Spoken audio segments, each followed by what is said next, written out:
Laing duha ka PUI sa Negros Oriental ang namatay kagahapon. Moabot na sa 3 ka mga PUI ang namatay samtang nagpaabot sa resulta sa ilang swab test gikan sa RITM ug sa Vicente Soto Memorial Medical Center. Ang duha kinsa puros mga babay nagpangidaron og 40 ug 59 anyos namatay sa Negros Oriental Provincial Hospital. Ang duha parehong taga Bindoy, Negros Oriental ug naganto sa severe acute respiratory infection.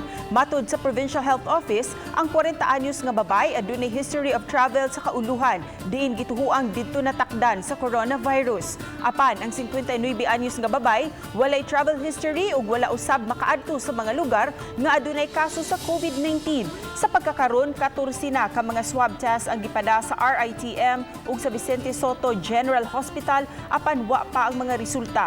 Gisugdan na ang contact tracing sa mga nakahalubilo sa duha ka mga babay nga namatay.